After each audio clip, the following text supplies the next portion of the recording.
Les cinq voies se font dans le gouvernement du monde. Nous voyons en effet quelques êtres dotés de connaissances, comme les corps naturels, œuvrent pour un fin, comme le montre le fait des que, pour obtenir ce que plus les convienne, ils prient toujours avec fréquence de la même manière, d'où c'est de lui qu'il atteint à sa finalité, non par hasard, sinon de manière interchangeable. Maintenant bien, ceux qui caressent les connaissances ne peuvent pas atteindre à une finalité, sinon les dirige quelqu'un. Ils les connaissent et les comprennent comme un gardien dirige la flèche. Ils nécessitent un être intelligent qui dirige toutes les choses à leur finalité. Et celui-ci, on l'appelle Dieu.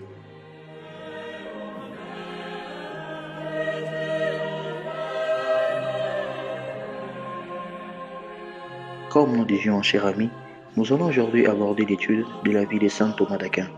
Je crois qu'il est important de prendre la figure de ces grands penseurs pour plusieurs raisons.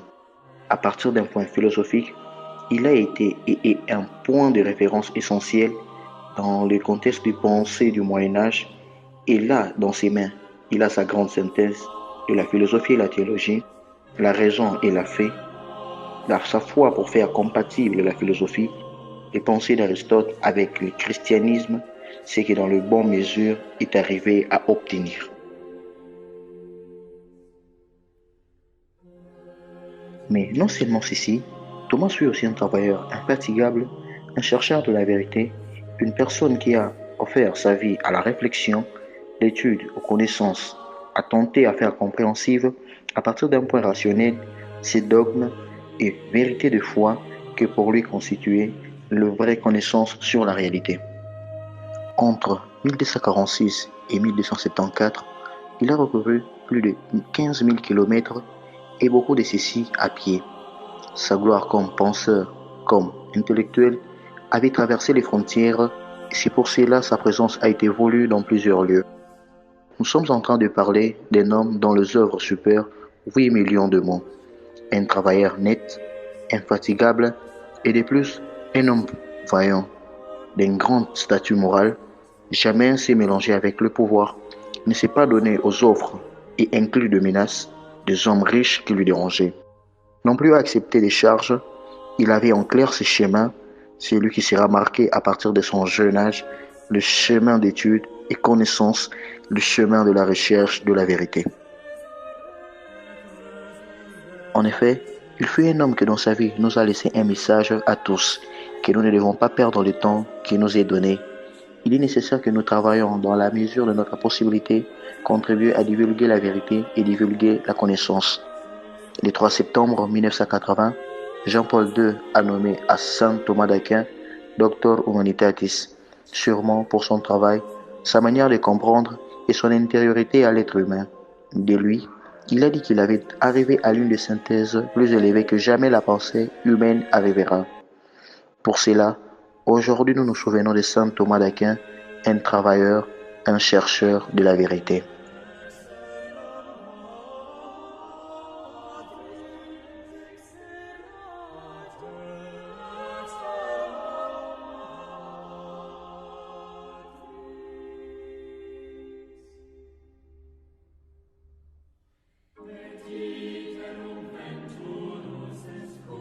Ainsi alors, venez avec moi, accompagnez-moi, retournons dans le temps. Nous sommes vers l'année 1225, docilement durant les temps froids de l'hiver dans le château de Roccaseca, entre Rome et Naples, et très proche du monastère bénédictin de Monte Cassino, va naître un petit. Son nom est Thomas. Il naît d'une famille noble du zone, son père Landolfo et sa mère Theodora. Le jeune Thomas, il va se créer d'un grand milieu de noblesse, et aussi d'armes, d'idéal guerrier, de bons militaires et d'une famille très profonde à l'amour de la littérature, aux connaissances et anxiété du savoir avec une profonde vocation, pilier infus. Et aussi, le petit Thomas vivra ses premières années dans un milieu politique confus, une situation compliquée. Le château Helléné, le château de Roccaseca, était situé entre l'état du pape et le royaume de l'empereur. La situation entre les deux était dans tension.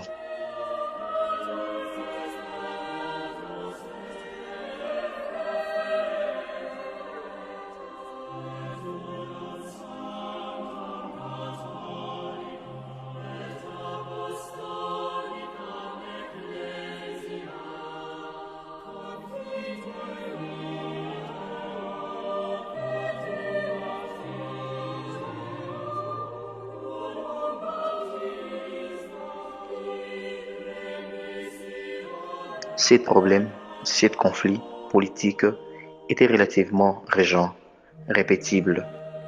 Il faisait peu de temps que le pape était le leader indiscutable du christianisme. L'exit des croisades lui avait confié une prestige très importante de la monarchie européenne.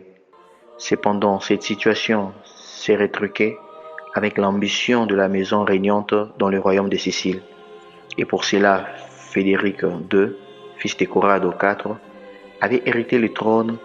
Immédiatement, il a commencé à avoir de mauvais comportements et attitudes et défis contre le pape.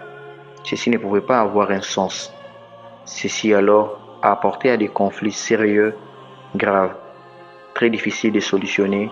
De fait, le monastère de Monte Cassino était dirigé par Frédéric II. Il fallait espérer vers 1230 pour que ceci termine.